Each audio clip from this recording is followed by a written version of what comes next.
across the country and back. These three women. Lena, a housewife whose husband no longer wanted to touch her at all. Sloane, she and her husband brought other people into the bedroom. All the stories of men who hadn't sewn enough of their hopes. And Maggie, a girl whose first real experience of love was with her married high school teacher. The thing we can do to understand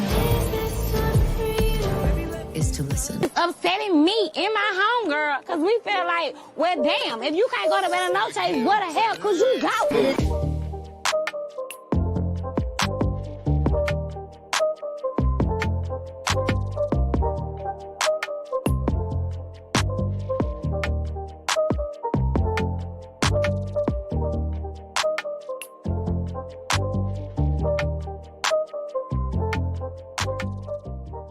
I drove across the country and back.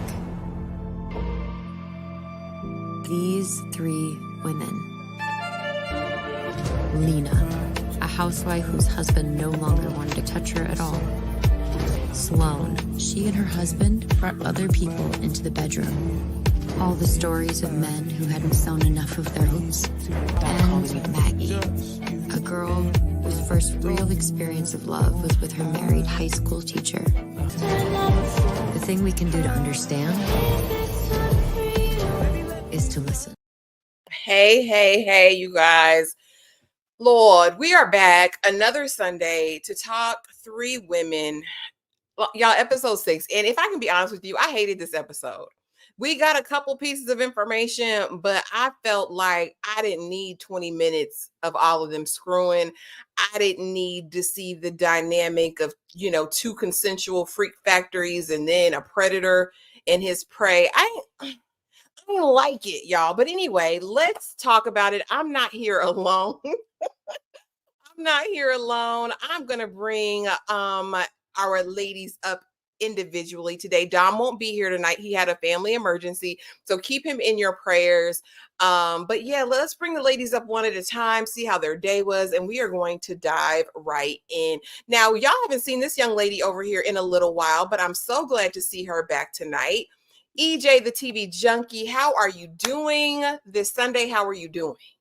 I'm good, girl. Thank y'all for having me. I appreciate it. Time to talk about this craziness, girl. Oh my gosh, it's a lot. How have you been? Have you been watching it from the beginning? Yes.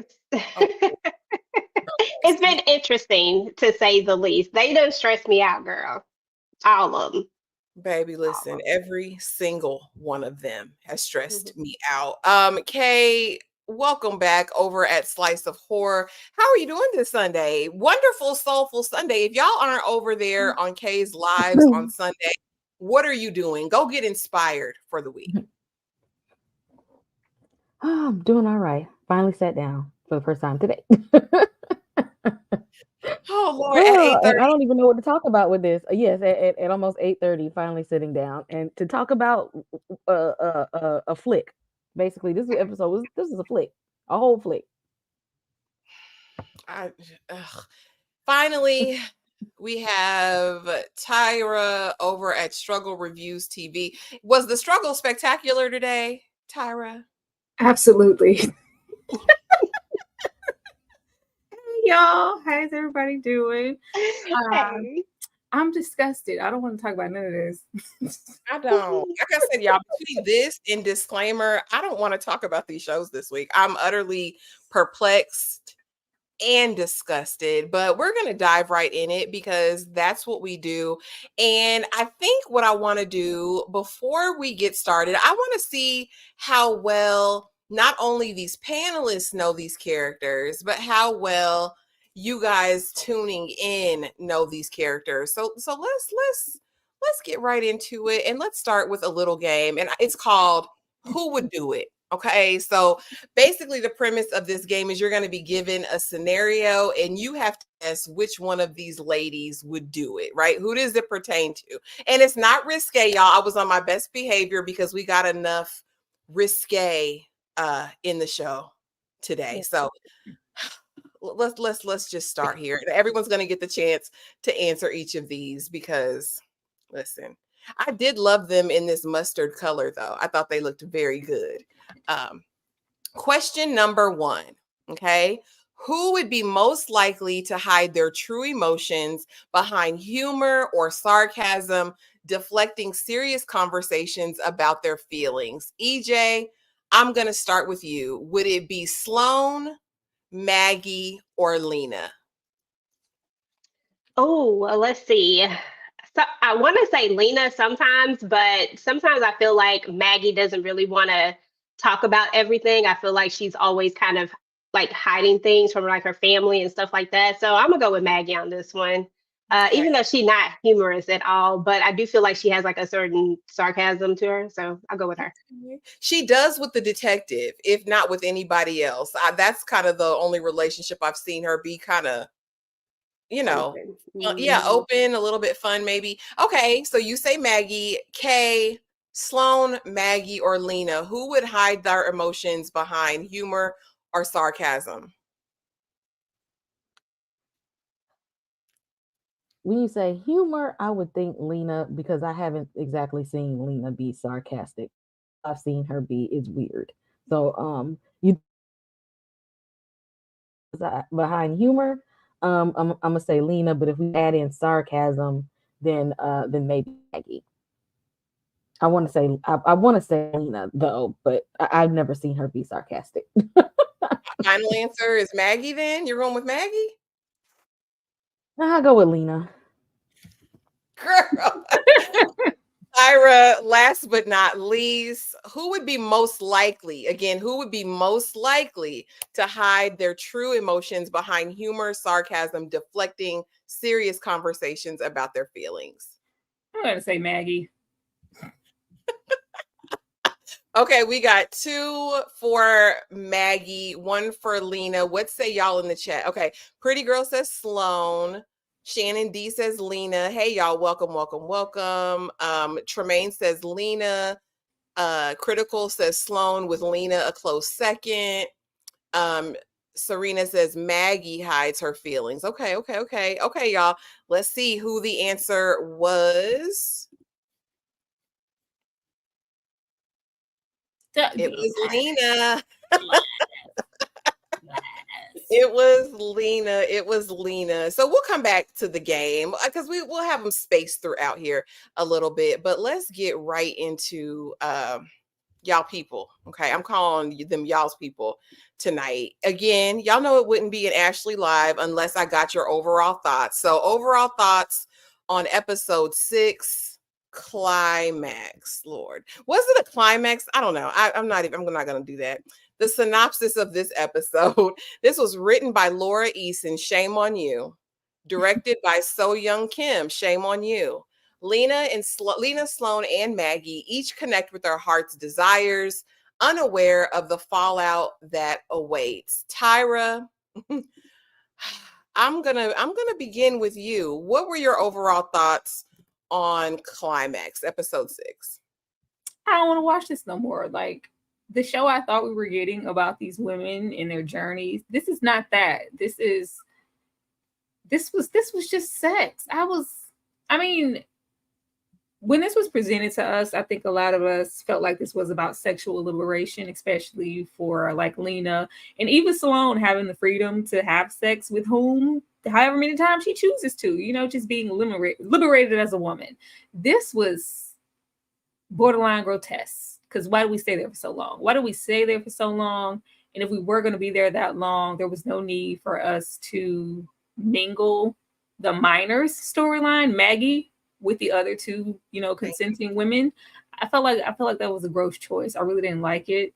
And then we just lingered there. I just kept waiting for you. You know I'm good for double tapping the space bar. I kept double tapping. It was just going. I was like, oh my goodness.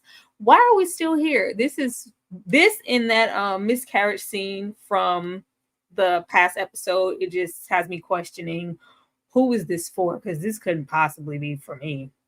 Baby, exactly. And that was probably okay. First of all, it lasted way too long. Okay, everything up in the show up until this point has kind of gone with the vibes, right? We needed to understand each of these ladies, so a lot of the stuff that happened up to this point made sense for the story. I will say the same thing. I didn't Gia in that bathroom, y'all know how I felt about that. But in this one, I think it was kind of irresponsible and odd for them to mix in all of these scenes together, knowing that one was a predatory relationship. I don't know, it gave me the ick, if I can be honest with you. EJ, what were your overall thoughts of episode 6 climax?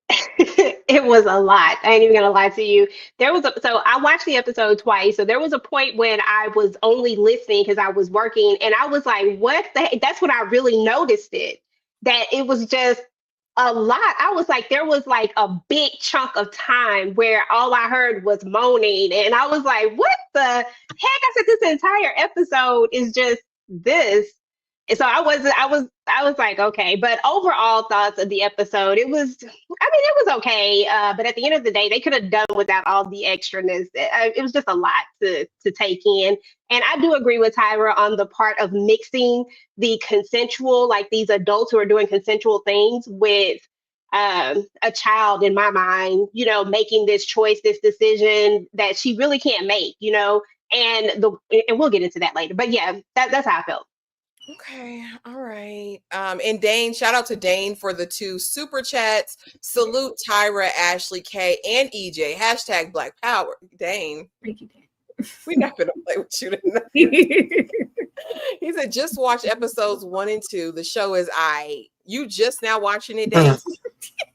We 6 episodes deep, sir. Like, Dane is here for support. That's all that matters. Thank you, Dane.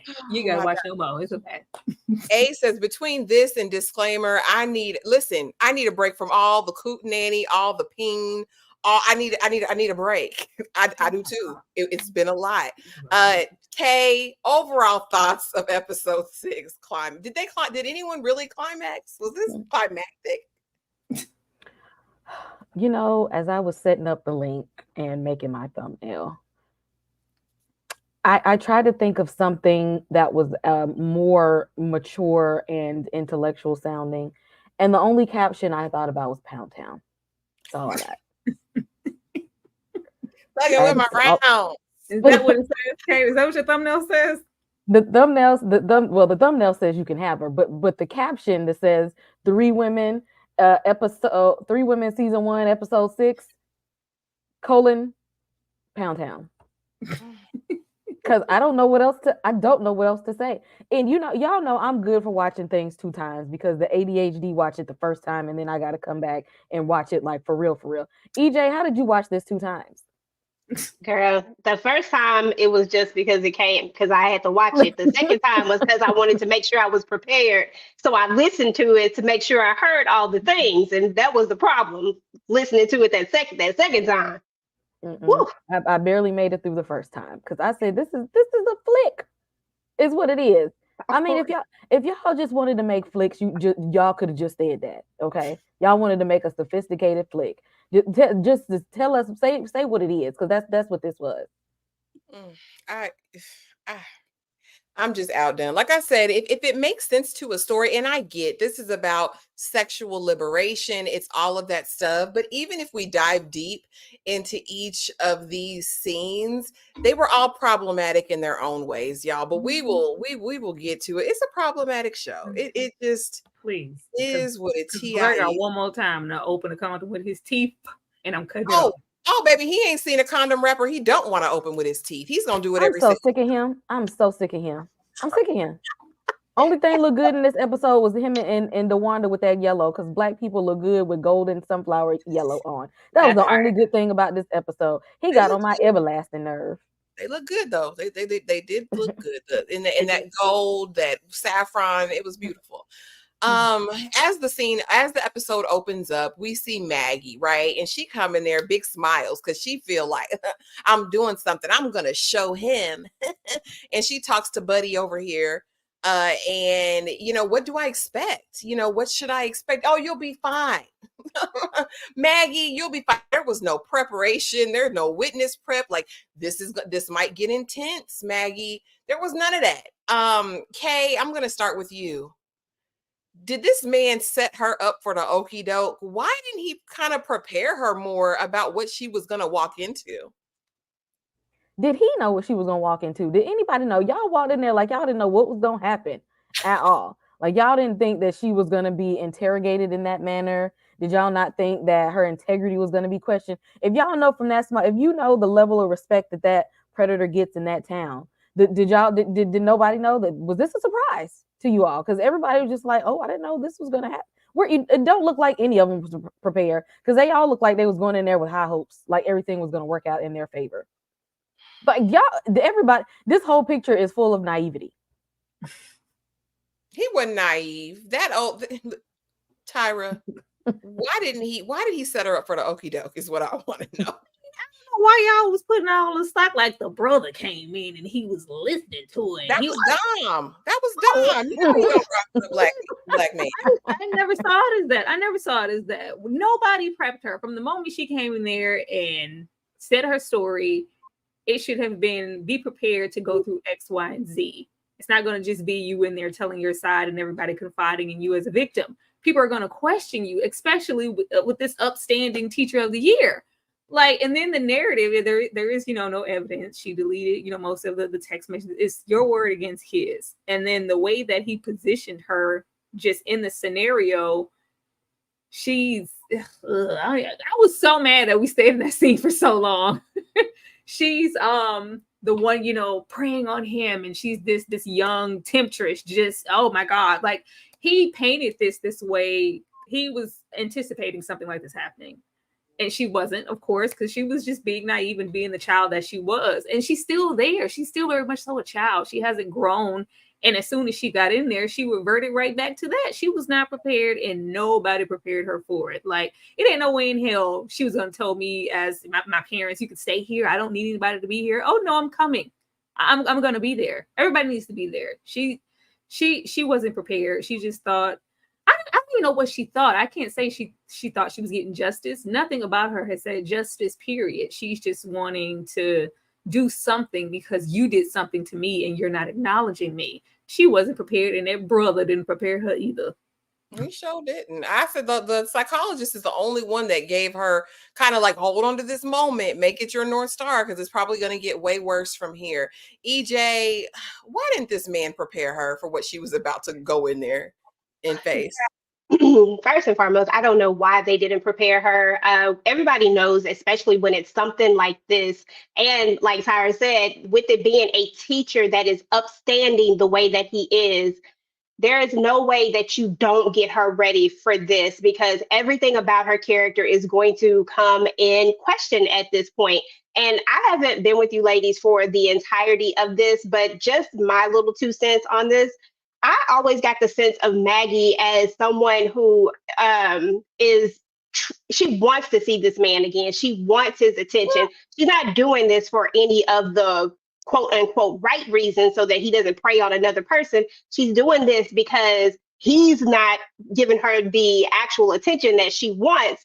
So now this is the only reason why she's doing it. And with that mindset going into it, she wasn't never going to be prepared for this, because she's just going into it for one reason and one reason only, just to see this man. It's kind of twisted when you think about it. It's very twisted. She's still in love with this man, and he's not acknowledging her. He's not responding to her. He's not acknowledging. And this was the last ditch effort. The heifer was just outside his house delivering congratulatory notes. Like, girl, come on. But Maggie, she didn't stand a chance. So you guys, in this episode, we see her go in there, and this is basically, the part of court in the criminal justice system where she has to lay her case out.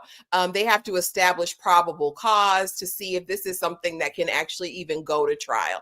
And so it's a deposition where she's being questioned about what happened, and she has to recount their first physical intimacy, right? Like, this is what happened in school. He invited me over. The wife was out of town. The kids were asleep. You know, they Netflix and chilled. What was it? 40-year-old virgin. It made me think of you, girl. Like, everything about this was so sick, twisted, and in a grooming style. Like, I want to wait until you're 18. Nothing before you're 18. You know, we can just heavy pet and kiss, all of this. So we get that interaction. We see her afterwards in school reading Pablo Neruda, this Sonnet 17. I need you to read that before you go to bed. Are you okay? Are you good? You little seductress? You seduced me. Everything about this was so sick and twisted, the whole nature of it. And I like that they shined a light on it. But part of me was pissed and very annoyed that they glamorized another part of it. This was literally the height of her life up to this point, and that's exactly how she's telling the story. Kay, talk to me about this. Did Maggie stand a chance, and what did you think about the narrative that they presented? You know, I had reached for my phone to see how I could call Elliot Stabler and Olivia Benson, because I Girl, feel like they're the only ones who could actually help her. Where is Finn Tutuola at this time? Because who let them get away with that line of questioning? Where is the special victims unit? Where's the special victims unit? Because ain't no way. Ain't no way she was just left out there flapping in the breeze completely unprotected. Where is the real protection here other than him being protected? This was a complete predator, and everybody sitting around like they didn't know that she was being preyed upon, because I know he ain't got enough money to pay these people. Okay, so is he blackmailing everybody here? Where is the special victim? Y'all not going to the right police. Okay, we need to take it above. Y'all not going to the right attorneys. Where is the DA or somebody? Come on here. I feel like I needed to call Courtney B. Vance over from Law and Order. Somebody need to be in her corner. Y'all just letting this girl, and the predatory behavior just continued while she was on the stand. And she didn't want her alcoholic parents there. What was they gonna do when they got there anyway? Besides take a break and go take a shot in the bathroom. okay. I mean, yeah, from the recounting of the story to afterwards, right? What were you wearing? Did you go with underwear on? You know, were you this seductress? And all the while, like I said, when she's recounting the story, she's got like this grin on her face, like she's really like living and recapturing the moment. EJ, what did you think or maybe you didn't see it this way, but did you think there was some glamorization of her initial experience with him? And do you think she ever stood a chance in this situation? No, she never stood a chance in the situation. And of course, lots of glamorization of it. And it's like you said, throughout the entire reaccounting of the story, she literally has this smile on her face. It's like it's, I don't want to say like, I don't want to use that word because that just sounds so bad. But it is like she was, you know how you have this moment, like this moment that you're just happy about, like it's kind of like you're reliving it, but in a good way. It's almost like that, but we know that at the same time, it was like a two-folded thing. Like on this one hand, yes, she was victimized and all of this stuff, but for her, does she really see it like that? And that's what I saw from her. I didn't see her seeing herself as a victim. So I saw her as seeing herself as in this love story that just didn't go her way. That's kind of how I saw it, but I don't think she ever stood a chance. And I definitely don't think she stood a chance against this skilled predator. She was not his first victim, and surely she was not his last. Tyra, did Maggie stand a chance with this teacher? Did she stand a chance with the criminal justice system at this point? No, because she thinks she's a jilted lover.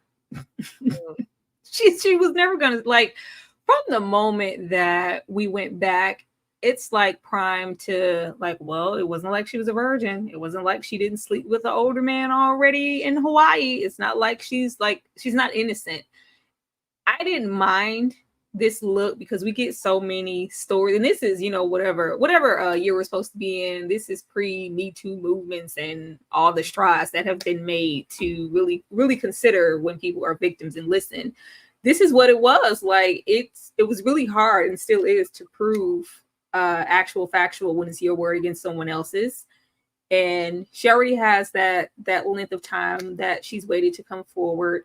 She already, had her first experience be with an older man, and it was a consenting situation. And then now it's just like, what makes this different?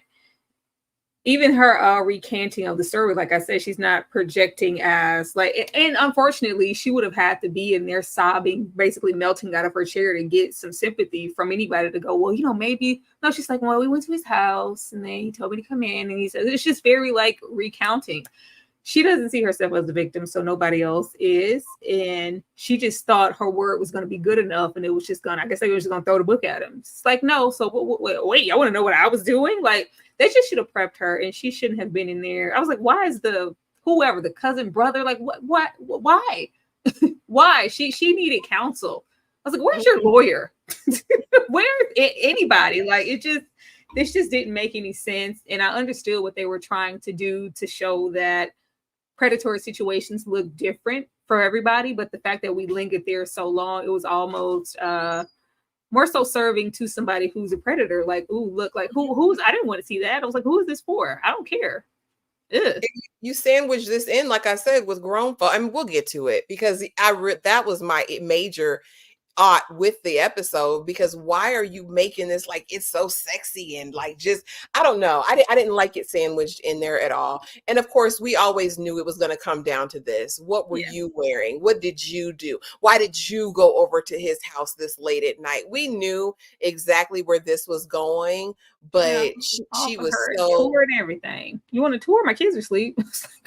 Ugh. Just so ill prepared. And then let me goad you with poetry.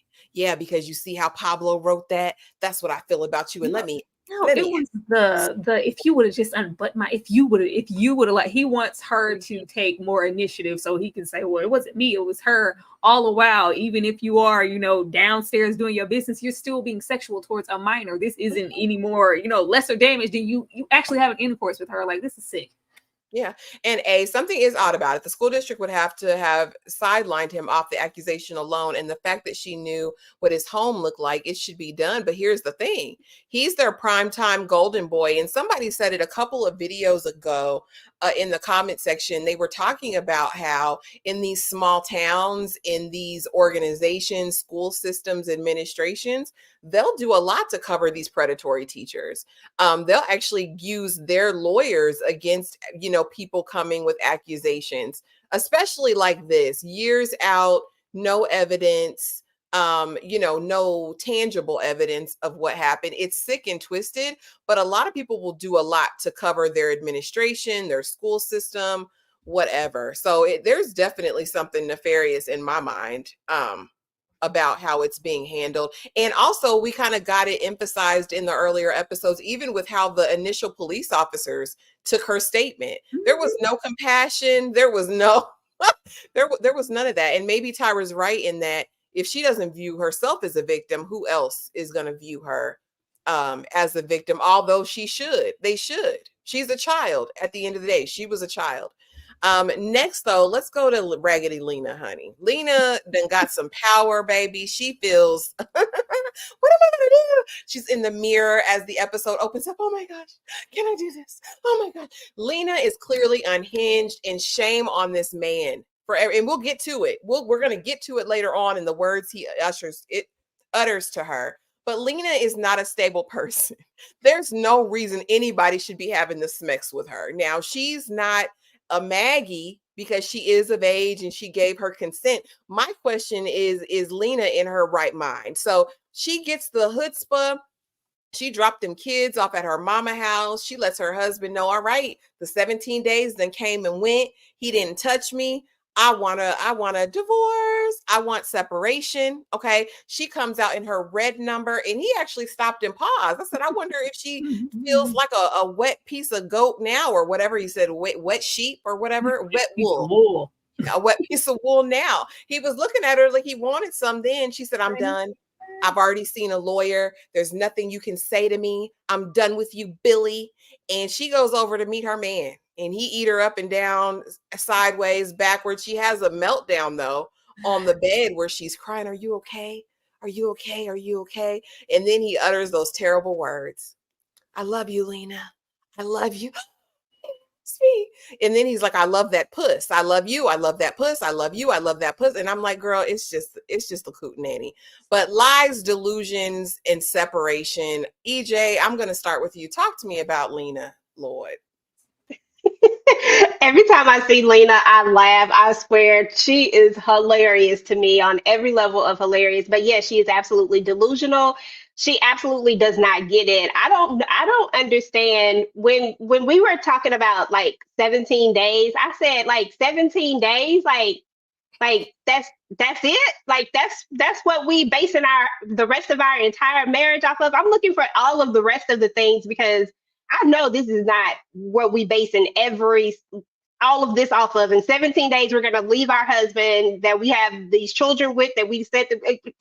I was over Lena from the very beginning based off of that, and then we're running to this man, and the fact that she couldn't decipher between the I love you and I love this was irritating me so badly. I'm just like, ma'am, like, wake up. Like, what are we doing? It was too much for me. But Lena is very, very much delusional and she needs some help. She needs therapy more than anybody on this thing. The fact that she out here talking to these doggone women about all of her business too in that little group, she doing too much. Too much. Lena don't give a damn. I'm telling everybody. I'm telling the world. I'm free. Thank you, Jesus. It's so twisted. Kay, delusions, lies, and separation. What did you think about Lena's story this episode? I was trying to figure out why she in the middle of the house with a bathing suit on. What season is it? Like, what are you doing? Do they have a pool in the backyard? I was literally trying to figure out why she in the bathing suit. Hot tub, okay, for her joints. Yeah, because her joints bad. You know she be in pain with the gloves. Oh, please. Oh, yeah, okay. Oh, for her invisible illnesses. Oh, okay. We're in a red bathing suit to get in the hot tub for our invisible illnesses and stuff. Because none of those illnesses come when she be laying it low and spreading the wine. Those don't come out. She said it go away with him. She said she don't feel no pain in his presence. The invisible illnesses. Okay, but we got to do all this kind of water therapy and stuff, outside of that.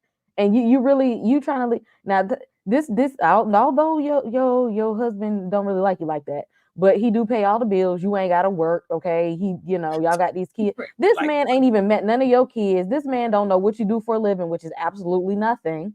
Okay, he don't know that you fall out in the middle of the kitchen. He don't know that you be trying to use toys in the kids pickup car line. He don't know how he see you in the middle of the night. He don't know how weird you are in real life. Okay, to actually say that he loves you. That man don't know nothing about you. He ain't met them kids. He ain't met your family because they talk about you like a dog as he is.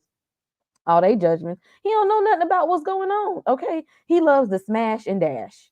That's all he loves. And she be steadily acting like she ain't never been broke off a day in her life. Just be trying to just thanking the Lord out here for getting broken off or getting a little piece of something in the middle of the night. That man ain't even took her out on a real date. Okay. Have y'all sat in a restaurant together? Once. He did feed her this time though. He ordered DoorDash. Exactly. He ordered the food. He didn't take her out to go and get the food. They didn't go sit together and get the food. He said, well, I'm gonna bring the food to you just so I can re-up for round 2, 3, 4, however rounds we get. And then we gonna I'm gonna hit it and quit it and go back home and do his regular life. Okay, he just is another person who is just naive. That is the theme of the evening. Naivety, just like Blair, that he gonna be naive to when you get to that slide. Everybody just naive. We gonna get to it. Yeah, he did feed her this time at least, but and they had a little bit of conversation because she said, "We never talked this much." I do that exactly. He don't got to do that. What were they ordering food for? We want that. She don't want. She's like, oh, there's food. Oh, there's conversation. I thought we were just here. No expectations. She didn't come there for that. She does not want that from him. Child, when that husband said, "Oh my God, Lee, you're getting water all over the floor. What are you doing? Put some clothes on."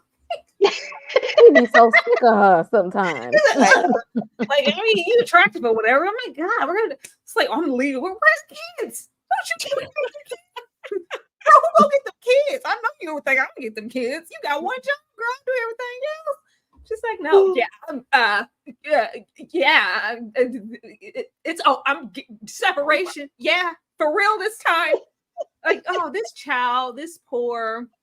The fact that she and past Maggie are still in the same mental headspace of soon as we get any, at least Maggie was an underage child. This whole ass adult can't tell the difference between an I love you and a real I love you and just some sexual girl. This is not that. She about to get her little 14-year-old feelings hurt. Mm-hmm. We get a little piece in it. Oh my God, I love you so much. Like that's the same thing Maggie going through things that she's not prepped for mentally, spiritually, sexually. And it's just like, well, this must be love. I love you. Like there was no feeling behind that. She just felt like it sounded like the right thing to say. That's why she said it instantly after that man in Hawaii.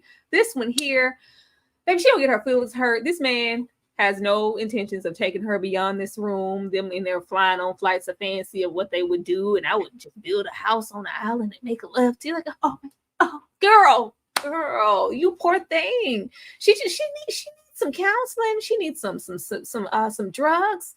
She needs to be medicated. She needs to be stopped. Because I'm seeing impatient. She is a lot. She is completely in a made-up fantasy world. To happen. I want to know what's going to happen when we realize is this man single? I don't remember him being single. No, he's got a whole wife. Does he have children? Like what? That's what I thought. But he got a wife. Because what was going to happen? He was. What she think? She finna pack up her stuff from the postman's house with them kids, and they're gonna live together on the beach. Girl, are you crazy? Something wrong with her. She gonna roll up on that man, and he gonna be somewhere with his wife or somewhere outside of this room, and he gonna tell her where to go and how fast to get there. Go get the hell out of my face, she gonna go cry in the car. I don't know this woman. She gonna get hurt. Mm-hmm. And then she gonna be 14 now. Then she gonna be 12. I'm over this. Somebody. And I know she can't fight. So if the wife run up on her, that part.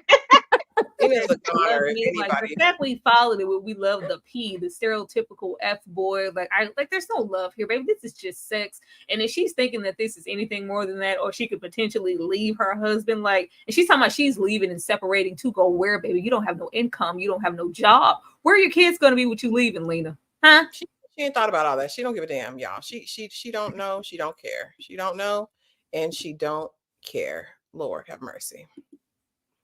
Oh, let's go to question 2 because you got my. Lena is a choice, all right. Lena is a choice of a person.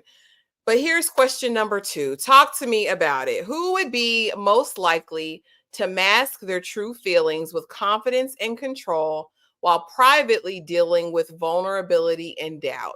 Would it be Sloan? Would it be Lena? Would it be Maggie? Y'all know what to do in the chat. Drop which character this is most applicable to. I'm going to start with you, EJ. Who would be most likely to mask their true feelings? I'm going to take Sloan for 2000 because Sloan is very much confident. She's very much that person who could walk around and act like ain't nothing wrong, but really be hiding it internally. Has something wrong with her too, y'all. I'm sorry. But, But I'm going to go with Sloan. Okay. Tyra? Yeah, that's Sloan. Don't neither one of them other two have control over a damn thing. Okay. Oh, that's definitely Sloan. Sloan wear that mask so much that she's starting to believe that's who she really is. Okay. She gonna wear that mask until the mask fall off. It was definitely giving Sloan. Question number 3. Who would be most likely to challenge authority by taking a stand against someone who misused their power despite potential backlash? Sloan, Lena, or Maggie? Kay? That could be a Sloan, but I'm thinking it's a Maggie, but I don't know if that's courage or her just trying to get a get back. I don't even know if that's challenging authority, but I'm gonna say Maggie. Okay. EJ? Yep, I agree. Definitely Maggie. She all of that. Yep. Okay. Tyra? I mean, that's not what she's doing though. She's not taking that kind of stance, but that's the only option we have here. Yeah, y'all know what time it is with little Maggie. That's definitely Definitely Maggie. And let's do one more, honey, before we get into Sloan, because I got a lot to say about Sloan. We'll finish Lena, then get to Sloan. Question number 4. Who would be most likely to rekindle a past relationship in an attempt to rediscover a sense of passion and identity that feels lost in their current life? Is that Sloan? Is that Lena? Is that Maggie? Kay. A past relationship, an attempt to rediscover. Past relationship. Okay, I don't think that's Sloan because Sloan looks to the future. Okay, she's trying to find out what's new. Anybody that's in the past probably know too much about her. She don't want that guy. Okay, he knows too much. Her secret, whatever that is. Is there anybody that from that Lena actually? I'm gonna say Lena because Lena lives in La La Land. So maybe she thinks that somebody in the past, maybe she has an imaginary relationship with somebody in her mind, and she thinks that she's gonna romanticize it because the man she like don't even want to kiss her in the mouth. So I'm gonna go with Lena. Oh, Tyra. You know, Lena, the only one having an identity crisis. I'm gonna go with Lena. Oh gosh, let's see. That's definitely Lena, y'all. That's definitely Lena all day, all day. And speaking of Lena, and Tyra alluded to this. This is gonna end very badly, and she doesn't have a clue. Pretty Girl says Lena, and I can't wait to see her fall off the deep end. Even further. Lord. Yeah, because she doesn't. This is going to end so badly. I just know it. Look at the look of glee on her face. When she was wrapped herself in that bloody sheet in her episode and thank Jesus for the deed. And now seeing her glee, she ain't never looked at her kids like that. And I grabbed that picture, but I didn't put it here in the slides. But when she looked at, oh my baby girl, you ain't never looked at them kids like that. You ain't never been that happy to see anybody in your life. I just know this is going to end badly. EJ, do you have any predictions about how this thing is going to end with Aiden, honey? What? Well, I think that first of all, Aiden's wife is very much a part of his life. And I think that Aiden's wife is going to pop up and that it's all going to be over from there. And like somebody alluded to, it's probably going to be one of those things where she sees him somewhere with his wife, maybe a kid, I don't know. And then he just going to act like he don't know her. And then her poor feelings going to be hurt. And then she going to run off and tuck her tail. And hopefully she don't bring out that big old doggone vibrator she had last time. Cause that thing was, you doing too much. Just a lot. But yeah, that's what's going to happen to her. It's going to hit her in the face. Tyra, what's going to happen with Lena Bina? Girl, Lena go, well, I finally did it. I love him. So like we can be together because I love you too. Remember when you had said you love like me and like, girl, I don't think he knows how unhinged she is. He's just there for the sex. And he's not realizing, like, it's not like she went in there saying, like, I'm attempting to leave. Like, she's acting on her own accord, thinking that she's still in this 14-year-old fantasy with this grown man who's clearly just using her for, like, we're using each other for the same thing. I thought we were both on the same page. We're probably unhappy within our little marriages. So we get it in, and we live in this fantasy for as long as we're in this room, girl, then you go back home to your kids. When she tired of going back home to them kids, and she try to go home with that man, he gonna hurt her feelings, and she gonna crash out. Real bad. And Gia ought to be ashamed for enabling and co-hosting. Oh, so you left? Did you left it? Did you tell anybody else besides me? just Kay, predictions about Lena. Well, what's gonna happen with Lena Bina over here with Jesus as the air freshener? What the? Exactly. She was still laying in the bed talking about, oh God, why are you still putting God? Take God out of it, okay? Take him out. Get him out of there, out of your sinning. I think that she's not gonna accept it at first. She's gonna think, maybe he plans to, he's gonna leave her one day. He wants to let her down gently, or that's just the mother of his kids. They're co-parenting amicably and stuff. He's still gonna see me in the middle of the night. That he still wants to be with me, or maybe something's wrong with his phone that he didn't call me. Maybe I should pop up at his house or something that he didn't want to. Like, I don't think that she's going to accept it. She's gonna get really, really weird, he might have to get a restraining order. Yeah, she's not gonna go Her. quietly. Yeah, she's not gonna go quietly into that good Mhm. night. She has stalker tendencies. That's how she found him in the first place on the Facebook, scrolling every Mhm. chance. That's Uh, true. I don't see it for her. I just know it's gonna be bad, Yes. whatever it is. Listen, he Richard pisses me off every single the time. Okay, because stand up, sir, stand up. Like, what is wrong with you, sir? Oh, yes, you can scratch the itch. Look at her, the way her face lit up. Like it was Christmas morning and she just had a bunch of presents under the tree. Sloan is diabolical. When she said that's weak as F the last episode or whenever her episode was, I said, oh, she mean to that man. That man is holding on to Sloan by any thread he can. At this point, Sloan can do whatever she want to do. Just say I'm your man. Like, I just want to be your man, your man, your man, Sloan. I will condone whatever poetry, whatever hoe activities you want to do, as long as I just get to be there. Okay. Because in the morning when she's doing her makeup, she paid that man dust.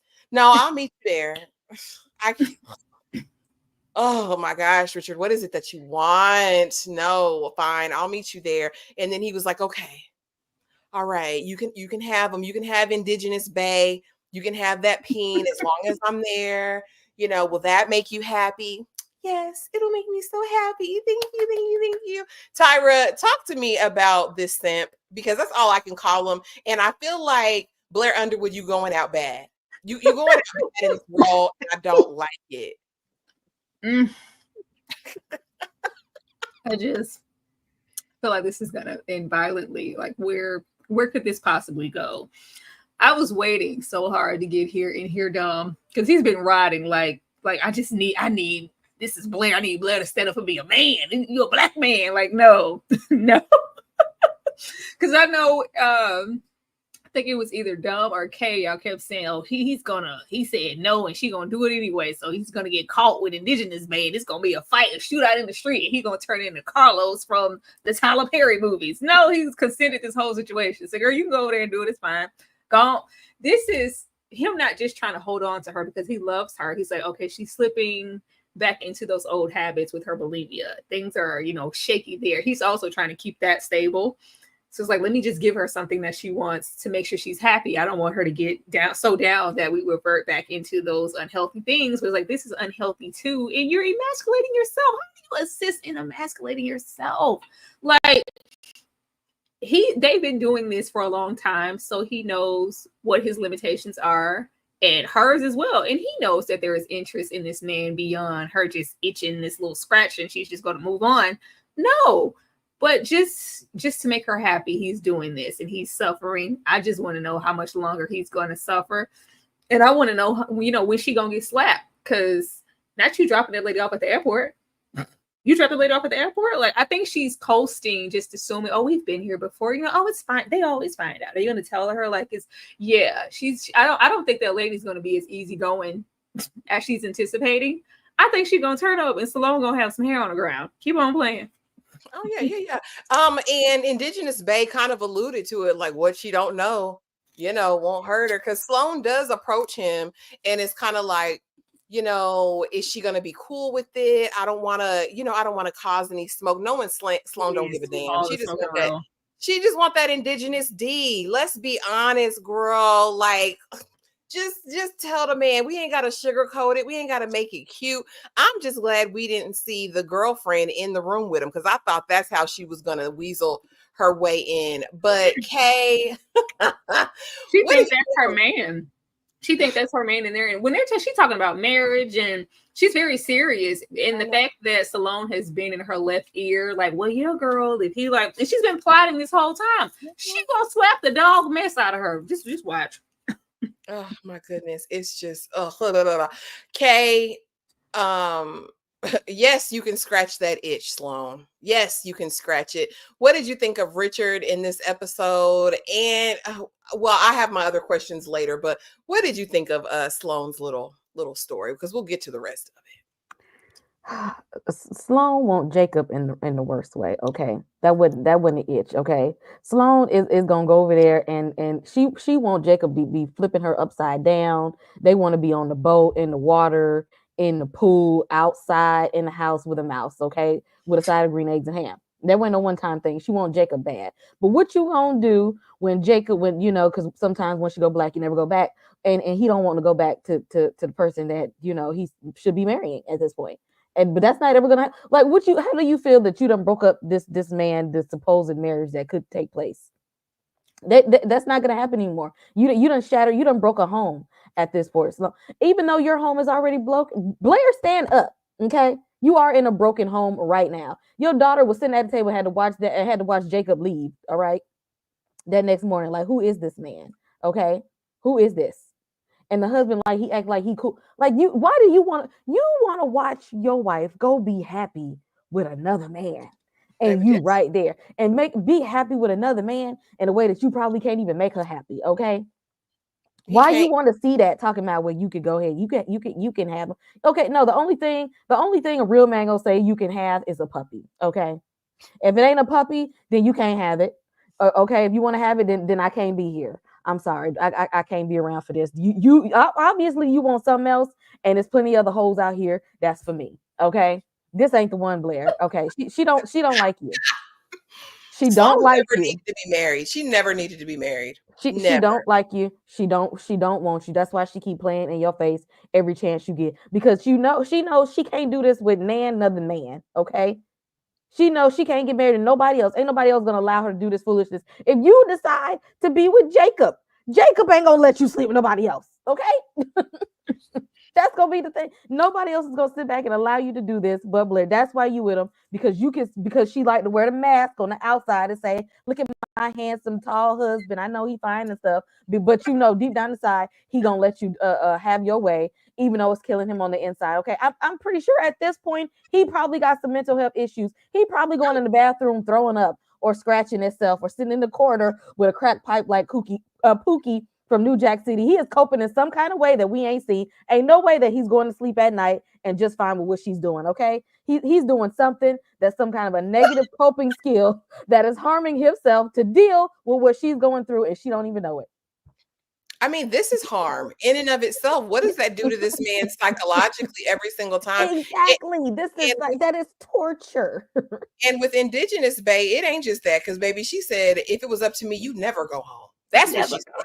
That's what she said. EJ, talk to me about Sloan and him letting her scratch this itch. Was this a big mistake on Richard's part? Man, this was such a big mistake on Richard's part. It's ridiculous. And I absolutely agree with everybody. First of all, Richard done got emasculated so much in this. I feel so bad for him. And it is pretty bad, because I look at Blair Underwood and I think, what more could Blair Underwood do, right? What more could he do? And then he did this. And I was like, oh, Lord, this is too much right here.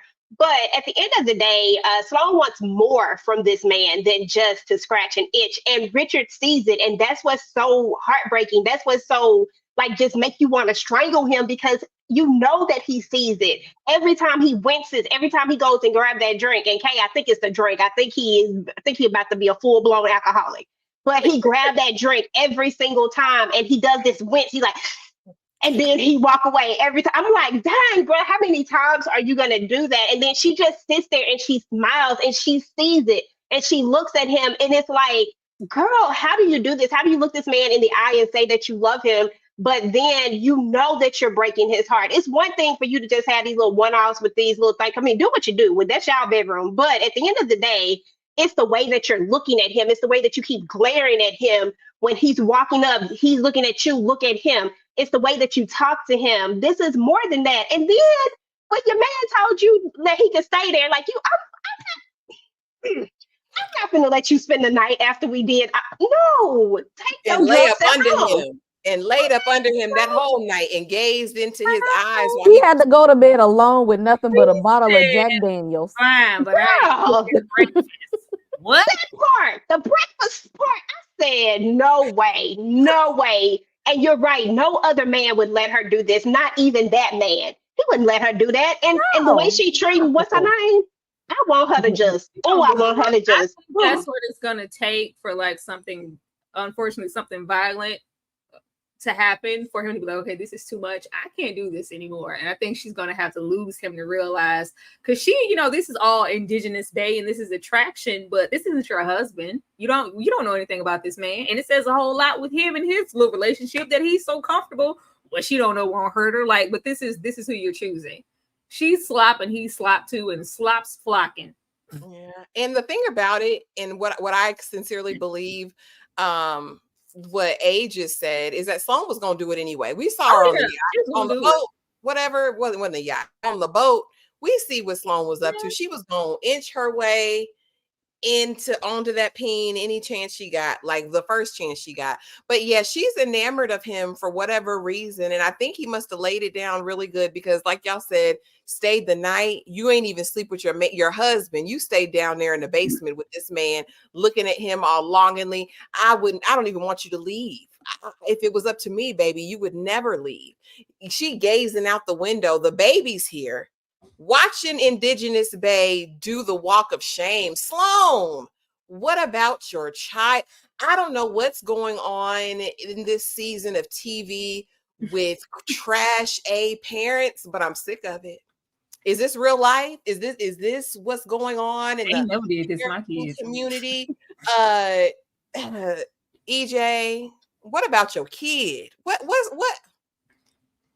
Girl, that part right there threw me off. I said, is baby girl looking at the man walk away? Because I'm like, wait a minute, did she just look at him walk away? And all I wanted them to do was swing that camera around to wherever Richard was standing, because I needed to see his face in that moment. But they just didn't give that to me. If I had just got that would have been like the perfect scene, because I need to see what his face looked like. But seriously, like how Sloan, like, it's one thing to try to feed your inner desires and all that stuff, but that man should have never stayed the night over there. What happened at nighttime should stay at nighttime, and your baby girl should never be subjected to even wonder or think about it, because kids ain't stupid. They not dumb. They be figuring stuff out. Like, and this is a pattern that you're going to continue to do, like, so come on now. Like, let's just do better, Sloan. Like, man, let's do better. I wanted more for her. Tyra, girl, that ain't the first time seeing a random leave that house. All the people in Martha's Vineyard, they didn't have frequent the palace, as Mama D would say. That ain't her first time. She's like, oh, it's another man. Like, oh, they they have sleepover again. Okay, like this is very normal here. I don't think anybody's ever thinking about her and what she may be paying attention to. I think she's gonna like really try to hold on to that man, and not even just out of love, just out of appearances. When he gets fed up, it's gonna be, oh, what is my family gonna think? What about our dynamic? We look picturesque, like it's gonna look broken. I don't want to be like out here. Like she really takes pride in appearance and their little collective of hosting, because the parties was everything. Like, girl, we're not just a marriage, we're also a business. We also, do all of these things, these endeavors together. I don't think she's considering that. She's just always selfishly considering what she wants to do. And we'll see. I think stuff gonna get high. I'm waiting for the girlfriend to find out, and she get bopped upside her head. Kay, I want you to read this comment, and I want you to respond to it. I'm curious about your thoughts. I was gonna speak to that as well. After I was thinking, like, Jacob, turn into a werewolf or something before you walk out. Do something so baby don't see a man walking out this house. I'd rather see a wolf walking around my yard than a whole other man coming from my mom's bedroom. No, that's traumatizing. But I'm all for the liberation and sexual liberation and sexual freedom of women, but this is coming at a cost. This is not just being free with your sexuality. What this is you're manipulating your husband and you're using him because he's just a placeholder. You want to look good out into the free world. You want to look good in front of your family. You want to put on a good face in front of everybody to think that you this nice, rich family. You're a picturesque family, because on the outside, y'all look real good and moisturized and everything. But behind closed doors, the man got to take a drink every time you want to bring another person in the house. Because if you would not be with any of the foolishness, he wouldn't either. He don't care about bringing nobody in that house. That's all on you. And then you're ruining a whole other family.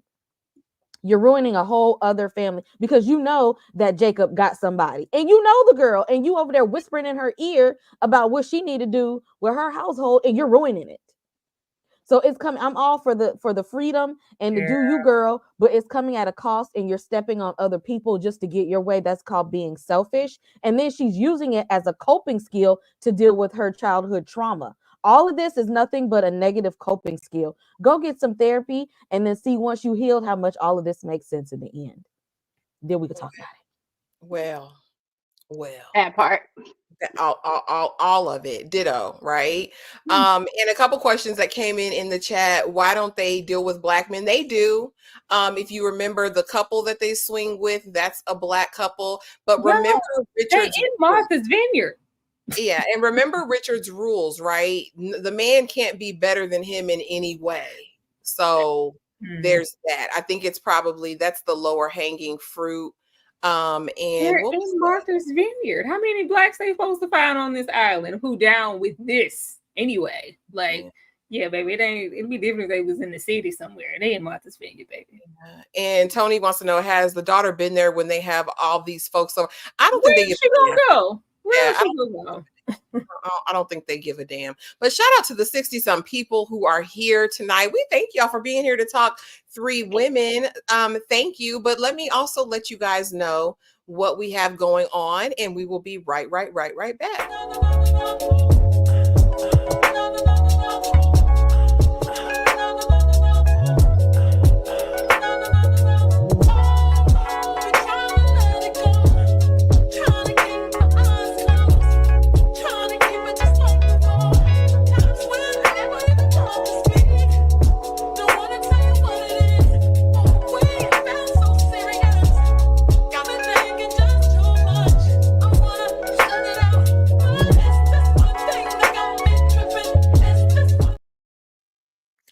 Tripping.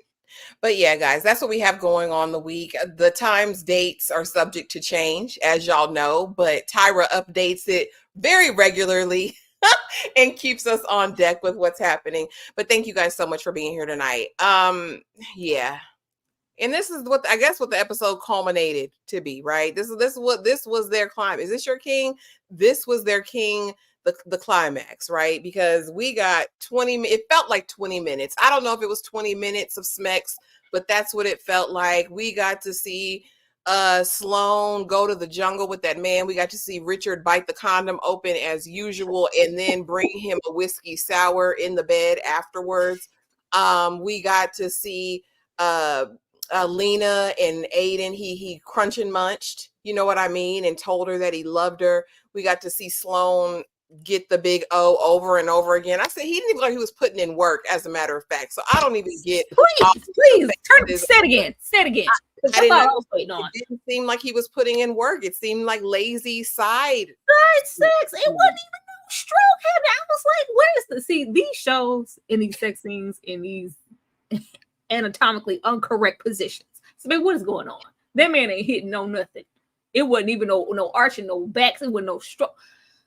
You know, I be trying to chill. I was gonna let that go, but you brought it up, Ashley. They need to stop that. Because it was. I'm glad I wasn't the only one who noticed that. I said, she stop that. We already been through this over there with Jackson Lewis and them. I don't want to sit here on them three women. Like it didn't even look like it was hitting on nothing. I thought we were gonna like have her like, okay, he went to bed. All right, let's really get it in because that ain't really what I wanted in the first place. Like I really want to be super sensual. No, we just cut to them going to sleep and waking up in the morning. I said so that was really that's what you've been fighting for and all on the boat. All right. And wanted some more of it. Seemingly, that's what it felt like. And then in the midst of all of this grown stuff, we see Maggie and her predator teacher. Again, I do that somewhere else. Like that's something I didn't need to see intermingled with all of this other Smex for the 20 minutes that I feel like it went on. Again, this is what was problematic for me. This didn't make any sense. I don't feel like any of these women are truly free. It didn't feel like liberation to me. It didn't feel like empowering. It felt a mess. If we talk about Sloan and Richard, he was miserable sitting in that chair from across the room, looking at her screw this man. Okay. Lena, she having a meltdown and he said, baby, you okay? Roll over so I can hit it anyway. He don't give a damn. Aiden does not give a damn. He just wanted some cooter. And then of course we see the predator. It was all bad for me. All bad. Kay, was this the climax and why? Why, Bly? I just again this was just Pound Town is all it was. I didn't want to go to Pound Town, Ben. I didn't want to go. Don't take me with you. I didn't sign up for that. Okay, I didn't sign up for that. Again, if y'all wanted to be a flick, y'all could have put a disclaimer at the beginning and said this about to be a flick, and watch at your own risk. And then I would have said, all right, then I skipped this episode. That's all this was. Okay, and then it wasn't even the flick in a way that we would want to see this. Okay, we got unconsensual, and we got infidelity. We got somebody who was just completely incompetent. You got Blair over there crying on the inside, slowly trying to act like he a man. Let me dap you up and give you a little drinky drink, dog, to try to cover up the fact that he's over there be crying with his hat tilt low. I know I seen a couple tears roll down. I don't know if y'all saw it. Maybe that was just me. Okay, I saw him in his feelings. Okay, none of this brought on, this is so happy and liberating, and I love this for them. I hate this for all of y'all. Okay, I don't wish well on any of this. Okay, don't ever take me to Pound Town again. EJ, no Pound Town, thugging with my rounds, none of that. Why? And was this the climax? Is this the heights of the show? Like what was this about? I certainly hope not, because it wasn't all of that. And to be fair, I'm glad that somebody else actually made the comments about the whole stroke, because it just wasn't doing what it was supposed to do. And I was like, Sloan, like, what are we doing? And I kept thinking like Blair, I keep saying Blair, but y'all know who I mean. I'm like, are you like that bad? Because that wasn't what I was thinking it should be. And then we got Lena, just who is doing too much. I feel so bad for Lena. If I feel the worst for anybody, it's Lena, and that's just because she's so blinded by this. It's so stupid. And then Maggie, that was just disgusting on all levels. Just because and then you have the nerve to say, I want to wait till you're 18, bro. Do you know what you're doing right now? Like, you might as well just went ahead and did the do at this point. Like, I mean, everything else you've done, like, stop playing. That was crazy to me. But yeah, there was no climax to this. What I consider climax, I just thought it was a lot. Everything was deceitful. It's exactly what Kay said. You had infidelity, you had the deceit, like you just had everything that was unappealing, and that wasn't what I considered the climax. So, and nobody was smacking, flipping it, rubbing it down.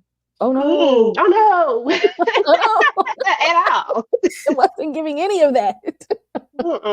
If anything, I was thinking that indigenous man, as my girl likes to call him, I was thinking that I was like, bruh, can't be working with nothing. That's all I was thinking in my head. I was like, he not. I promise you, he not. It couldn't be. I was like, what is she moaning like that for? Tyra, why?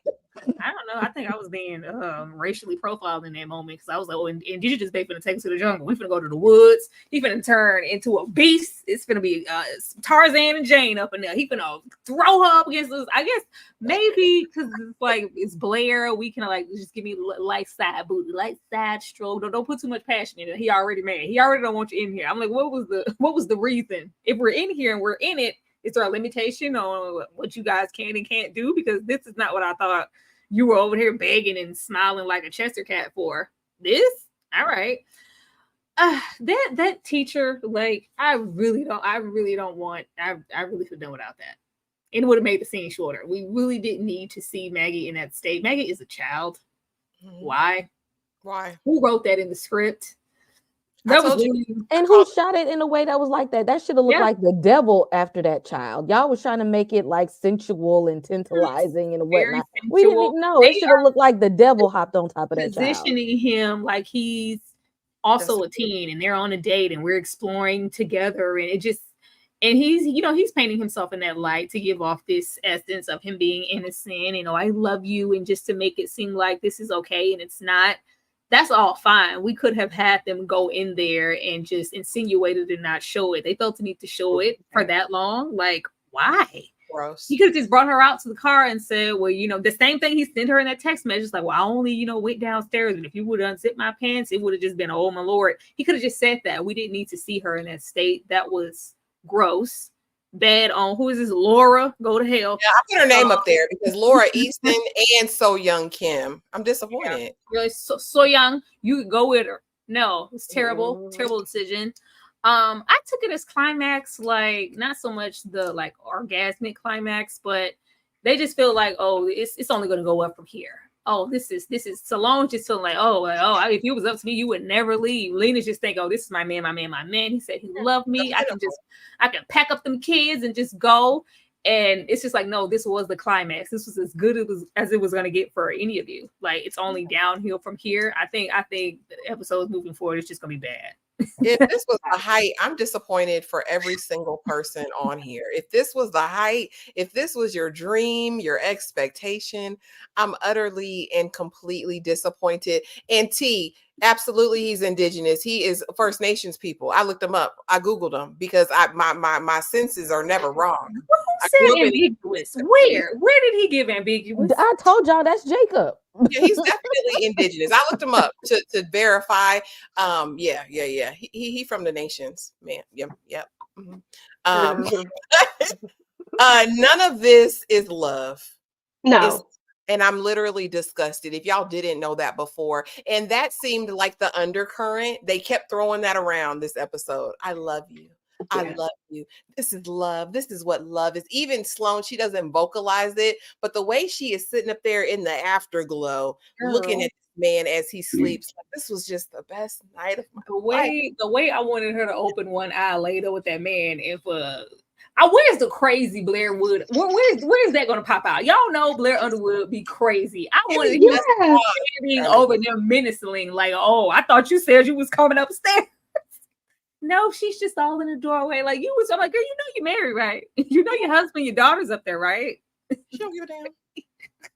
These people do not care. And I'm just literally disgusted. I don't know if you want to say anything else, but I just had to put that in there because I'm disgusted. I was utterly disgusted. And here goes the pièce de résistance, right? He really loves me. I'm going to call Gia the exploiter royale. You know what I mean? The one who's come to steal, kill, and destroy. I come to steal your dreams, your story, and to profit off of them. I'm going to call you. You're my first call because we're besties now, remember? And Gia's like, does he? Did you tell anybody this? Like, are you sure about that? But I'm going to write the story. But I do just want to make sure, you good, Lena? Okay, now give me the details so I can make sure I get it right in the book. Tyra, has Gia improved in your mind? And is this going to be an exploitative work? Whatever book she comes out with. I mean, fair trade ain't no robbery. We got this, intellectual disabled woman here. It's like, just use my name. I'm tired of holding back. I want to be free. Put my name on it. This is my story. Like, oh, she's not there. Like, she's not mentally there, and it's unfortunate. I at least thought in the show we would be back to where we met Lena, and we do get that brief flashback of her and just certain states of stuff she's been through in her life from childhood and her in the bathroom and attack. Like, we haven't even dove into that yet. We don't even know anything. We haven't been like into depth with any of them just yet like that. I mean, with Maggie, we did go, pretty far, but with Lena, it just feels like there's some history there as to, I definitely need to know how she got that husband shot. I want to know where they was and what time it was when they linked up, because that was immaculate conception. If you ask me, he ain't never laid down with that woman. He never wanted her. But we need to get to why she's in this state, and she's, a 40-something-year-old woman. It's something wrong. But yeah, Gia's an author, she's an ambulance chaser. I'm here for the story. She don't care about, what she's mentally going through. But Gia doesn't know that. Not Gia.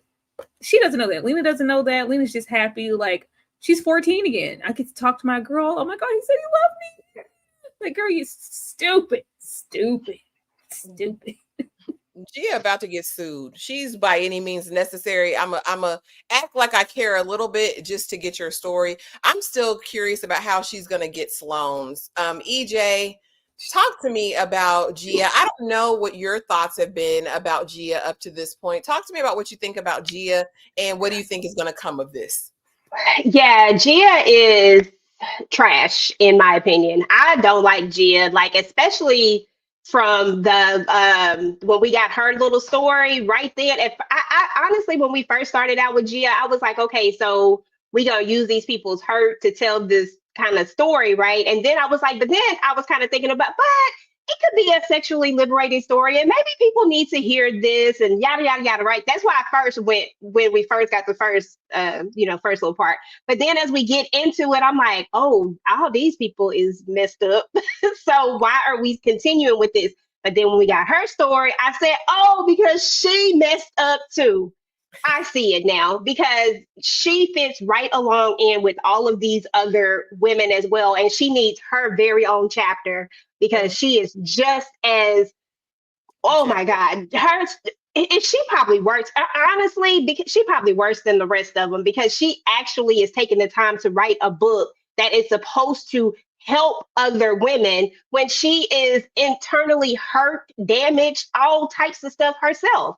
And oh God, it's just a lot. But yeah, so me and Gia, I don't like her. I don't really vibe with her. And I feel like she's using Lena the worst because she's the easiest one to take advantage of.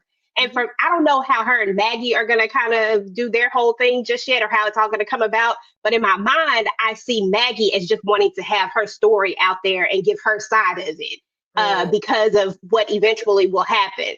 But Sloan, I don't know. I mean, that'll be the most interesting one to see how she talks her into it because, like, why would she do it? But I don't know. I guess we got to see where we're gonna go. But yeah, I mean, this was a lot.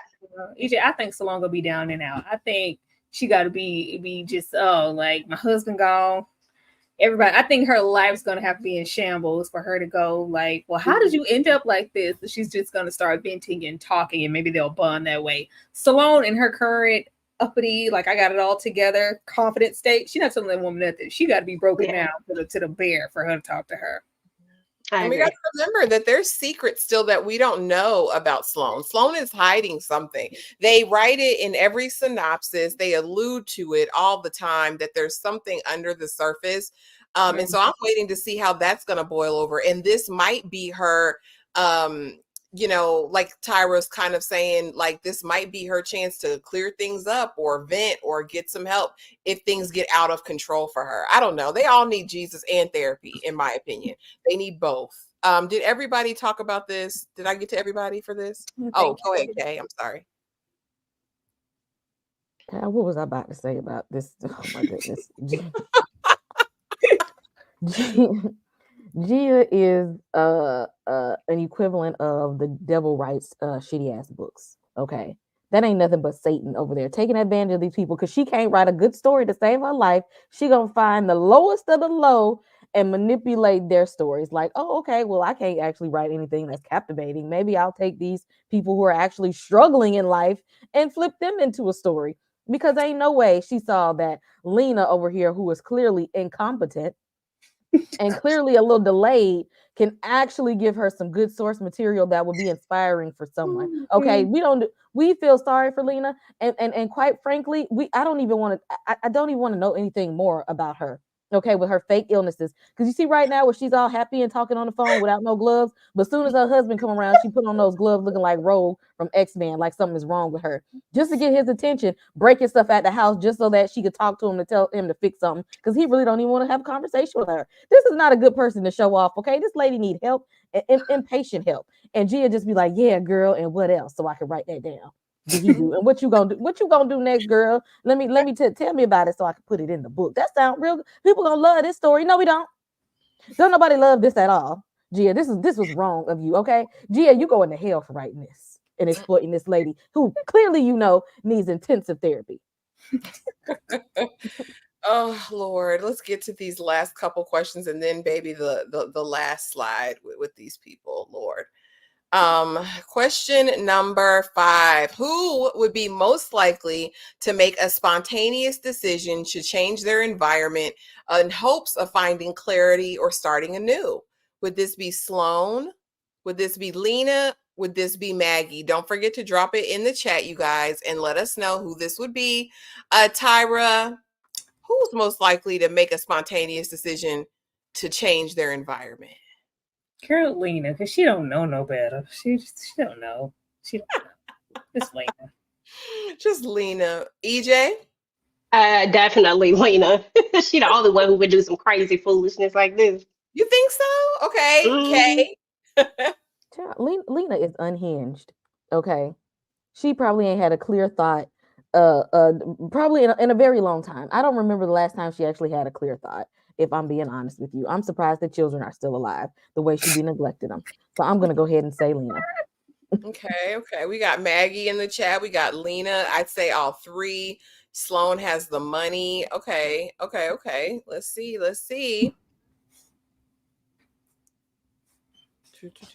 This was Maggie. Maggie. Where? She young and trying to get free. Listen. Where's she going? She ain't going nowhere but to her childhood bedroom upstairs. Where she got that shrine over there, like Hell Pataki, and reading all those Stephanie Meyer's books. Okay. Probably got that journal somewhere. Every message, everything that he ever said to her, girl. Some gum wrapper that he threw in the trash in the classroom that she picked it out to put it together. Oh, Make her my try. heart, my love. Okay. Final question. Who would be most likely to take on a leadership role in the community initiative driven by a desire to create change? Who would want to create change? Would it be Sloan? Would it be Lena? Would it be Maggie? Kay? I feel like this is Gia because she really think that she is the leader of all of this crew and think she really doing something. I feel like this is Gia. So I don't know who would take on the leadership role outside of this, but maybe Sloan because she think that she got it. But I feel like Gia is that manipulative. But I'm gonna go with Sloan. EJ. I'm gonna go with none of them. None of them. Oh my God. Final answer. Tyra. Ain't nobody built to be in a position of leadership but Salone. So I gotta go with Salone. She's the only one that has an actual job here. You ain't got no job, man. It was Salone. And why is it Salone, Tyra? Why is this Salone? What? Anybody say Sloan? What do you mean Sloan? You said Salone. I said it. Sloan. Sloan. I said maybe I'll be wrong with my right. I'm saying it right. Sloan. That ain't how you say it. It's cute though. I gotta say it like that, or I'm gonna say schlong. That's something else. Oh my God. Oh Lord. Okay. Maggie said the teacher made her delete everything. Girl. Salone. Sloan. Put it in 2 syllables. It's not just me, Shannon D. Y'all hear it? Wait. In 2 syllables. Say it right, and I'm gonna try to repeat it. How you say it? It's Sloan. 1 syllable. Say it again. Sloan. Y'all, she from Texas. Excuse her and her Texas accent. I'm from Texas. We from Texas, but Sloan. I feel like I'm saying Sloan. I'm saying it right? Sloan. Okay, yeah. Sloan. It's not the same to me. Oh my gosh. Sloan cracks me up every time. I don't hear an A. Y'all making stuff up. That's you put an A in there. You put an A in there. Salone. I thought you were doing it on purpose. I put a whole A in there. Right. Oh Lord have mercy. I thought it was on purpose. I was like, oh, she making fun of it. That's what I thought too. I just tell that's her name. Y'all can't tell me nothing different. Sloan. Sloan. Her name's Sloan. I ain't got time. I don't know. Now I'm gonna have to try my hardest not to say that. Sloan. I gotta have to practice Sloan. Sloan. Tyra's saying everybody's name. Sloan. No, I don't know. Oh, not too much. They done came for you in the comments today. You already know what y'all can do. Hey, Tamika's Den. Welcome, y'all. The final one. What happens now, honey? And that's what Gia asked. With a fake look of concern because we know Gia don't give a damn about anything but this story. It's by any means necessary. Kay, what happens next? What happens now? Somebody gonna have to take a restraining order out on Lena because she's not gonna accept the reality of the situation that man don't actually love her. He just loves to smash her. Okay, I don't know. Maybe he got something for the people that are weak. It's some kind of he probably got some kind of complex of dominating and controlling people because he sees that she act like she ain't never had no D in her whole life. So he gonna have to get a restraining order on her before his wife come and slap her. Blair, stand up. Please stand up. Okay, stand up or else he gonna turn into an alcoholic as many drinks he got to take to erase the memory of seeing his wife hopping on top of somebody else every chance that she get. Okay, and looking at people lovingly. She didn't even want to hold him in the middle of the night. She said, I'm gonna hold Jacob. All right, first of all, he gonna need therapy as well. You know, Maggie, I need you to go ahead and pick up the phone and call Detective Stabler. He'll handle everything for you. Okay, all you need to do is call Elliot Stabler. This whole situation gonna be taken care of because ain't nobody else doing nothing. Okay, everybody's sitting around trying to make like you need somebody to come and handle the situation because you're not handling it well, and nobody around you is. I need her to get some real help. Oh Lord, have mercy. Oh, EJ, what happens now? What's about to happen?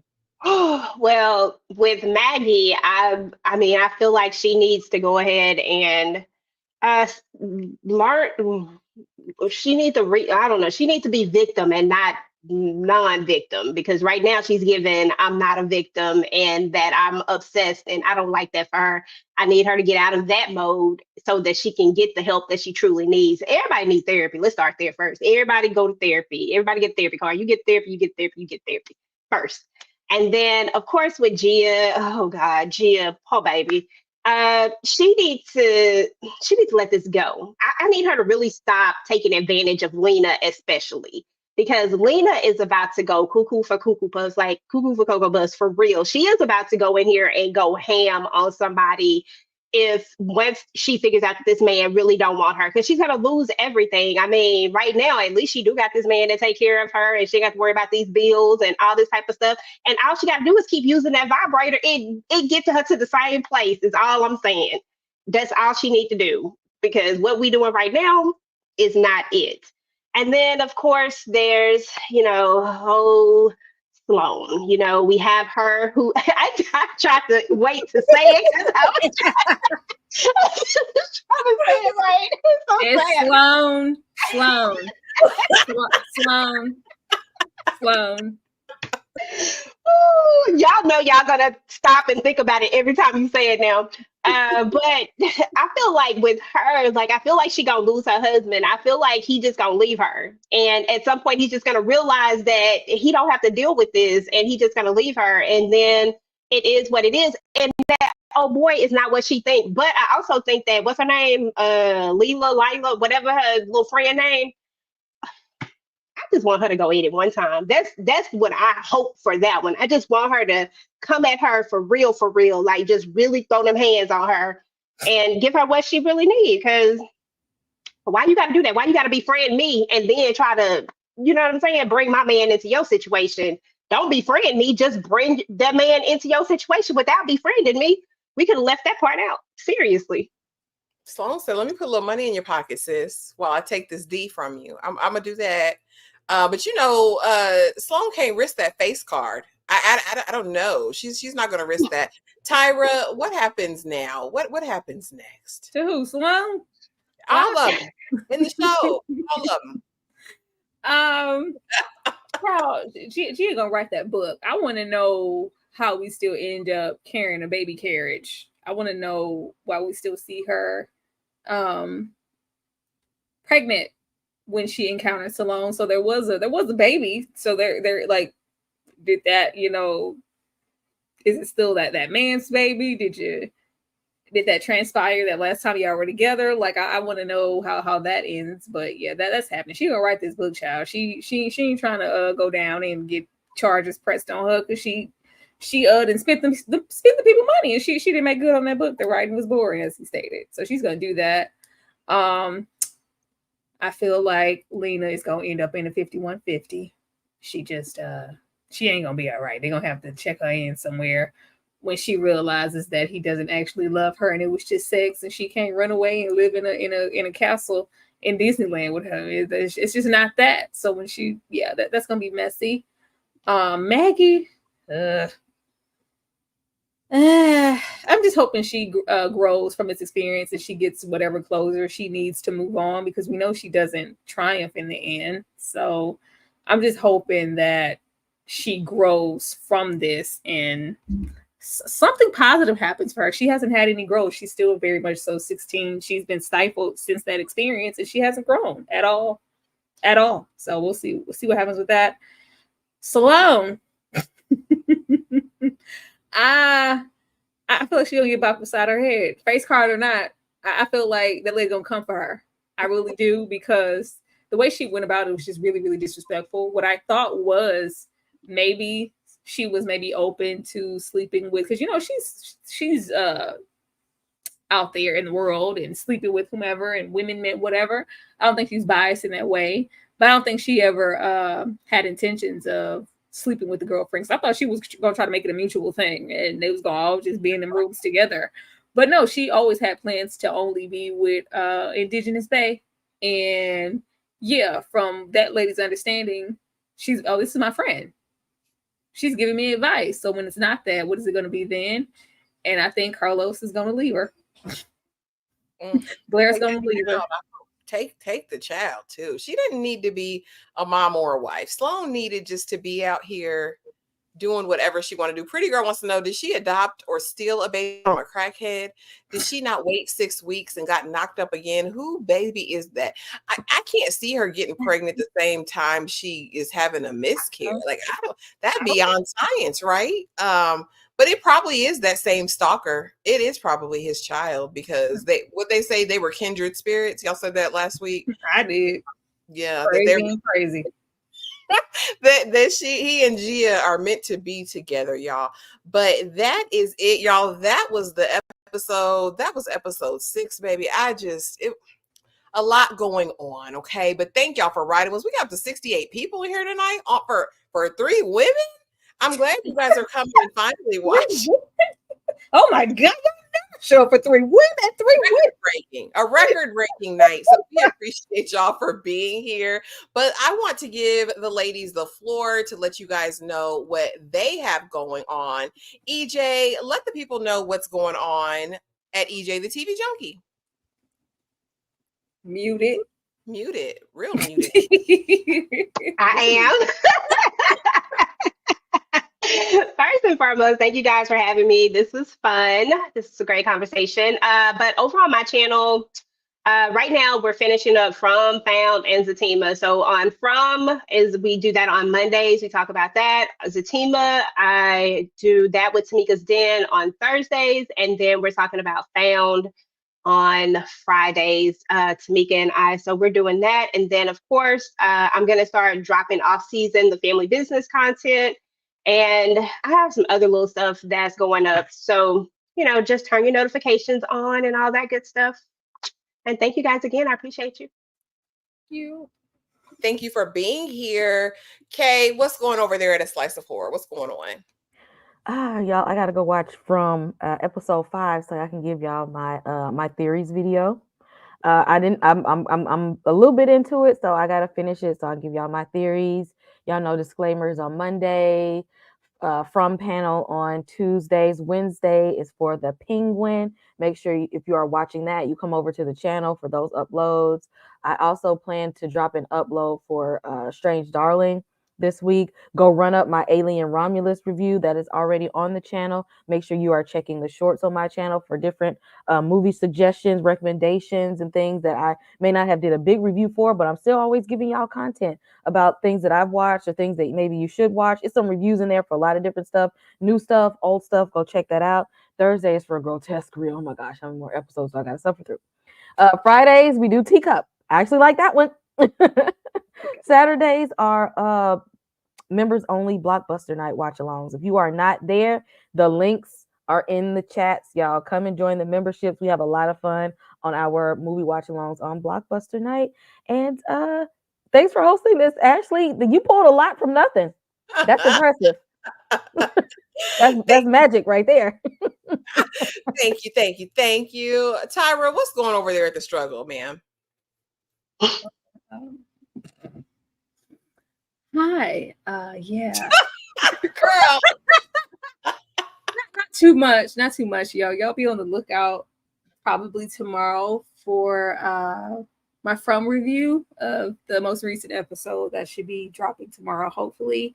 And I am currently working on Training Day. So be on the lookout for that as well. And just go run up anything that I dropped last week. You know, go pray over Teacup because ain't nobody watch it. Just go underneath the video and pray. Then maybe somebody come over there and watch it. Go watch any of the lives that we've done in the past week. Y'all already know the schedule, especially if you're supporting those. Yeah, but just support tomorrow when we get into disclaimer because yeah, it's been actually trying to put us through with these shows, ain't she? Who, me? Yeah, to get me out of here. You already know. Lord have mercy. Well, you guys, I just appreciate y'all coming through and showing up. Please make sure that you're subscribed to all of these ladies on the panel. Make sure you have that notification bell selected. All of the things. Drop a comment in the video. It helps us so much. Y'all, please go check out our uploads. Each of us are pushing out content every single week, most days. I'll be dropping From tonight. My disclaimer upload will be tomorrow ahead of our disclaimer live, and then Tuesdays are for From. Thank you guys for being here, and I will drop and play our TV guide on the way out. But thank you, and I hope you guys have an amazing night and a great start to your week.